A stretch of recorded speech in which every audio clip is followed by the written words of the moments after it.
കാലാവസ്ഥ ചെറിയ തോതിൽ മോശമാണെങ്കിലും കരിപ്പൂർ വിമാനത്താവളത്തിൽ ഇനി വിമാനം ഇറക്കാം. ഇൻസ്ട്രുമെന്റൽ ലാൻഡിംഗ് സിസ്റ്റം കരിപ്പൂരിൽ വീണ്ടും പ്രവർത്തനം തുടങ്ങി. അറ്റകുറ്റപ്പണികൾക്കായി സംവിധാനം ഒരു മാസത്തിലേറെയായി താൽക്കാലികമായി നിർത്തിവച്ചിരിക്കുകയായിരുന്നു.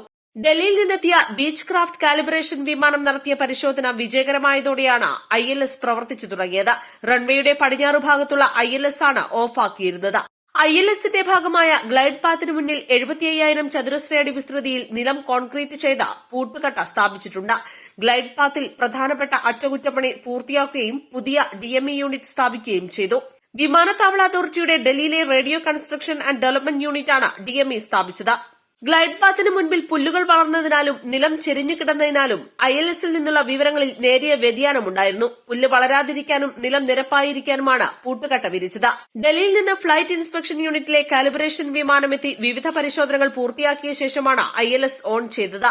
പ്രതികൂല കാലാവസ്ഥയിൽ വിമാനങ്ങളിലെ പൈലറ്റുമാർക്ക് കൃത്യമായ വിവരങ്ങൾ നൽകി സുരക്ഷിതമായി ഇറക്കുന്നതിനാണ് ILS സ്ഥാപിക്കുന്നത്. മഞ്ഞ്, മഴ തുടങ്ങിയവയുണ്ടായാൽ പൈലറ്റിന് റൺവേ ഉയരത്തിൽ നിന്നും കാണാനാകില്ല. കരിപ്പൂരിൽ ILSന്റെ സഹായത്തോടെ 1200 മീറ്റർ ഉയരത്തിൽ റൺവേ കണ്ടാൽ ഇറങ്ങാനാകും. ILS ഇല്ലെങ്കിൽ 2500 മീറ്റർ ഉയരത്തിൽ നിന്ന് റൺവേ കാണണം. കഴിഞ്ഞ ഏപ്രിലിൽ ILS അറ്റകുറ്റപ്പണി തുടങ്ങിയിരുന്നു. മഴക്കാലം നേരത്തെ എത്തിയതും ശക്തമായ മഴ ലഭിച്ചതും പ്രവൃത്തികൾ മന്ദഗതിയിലാക്കി. മഴ ശക്തിപ്പെട്ട ദിവസങ്ങളിലെല്ലാം ഏറെ വിമാനങ്ങൾ മറ്റു വിമാനത്താവളങ്ങളിലേക്ക് തിരിച്ചുവിട്ടിരുന്നു. ഇനി ഇത്തരം തിരിച്ചുവിടലുകൾ ഒഴിവാകും. East Live, Kondotty.